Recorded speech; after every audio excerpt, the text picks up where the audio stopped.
नबी अकरम माह सियाम रमजान में बोसा लेते थे। इमाम तिर्मिजी कहते हैं, एक आयशा अन्हा की हदीस हसन सही है।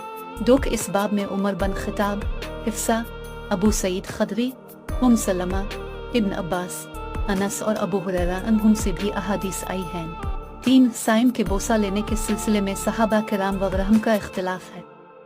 बाद सहाबा ने बूढ़े के लिए बोसा लेने की रुख्सत दी है और नौजवानों के लिए इस अंदेशे के पेश नज़र रुख्सत नहीं दी कि इसका सौम महफूज व मामून नहीं रह सकेगा। जिमा उनके नज़दीक ज़्यादा सख्त चीज़ है। बाज़ अहल इल्म ने कहा है, बोसा अजर कम कर देता है, लेकिन इससे रोज़ादार का रोज़ा नहीं टूटता। उनका ख्याल है कि रोज़ादार को अगर अपने नफस पर काबू कंट्रोल हो तो वो बोसा ले सकता है, और जब वो अपने आप पर कंट्रोल ना रख सके तो बोसा ना ले, ताकि इसका रोज़ा महफूज व मामून रहे। यह सुफियान सौरी और शाफी का कौल है।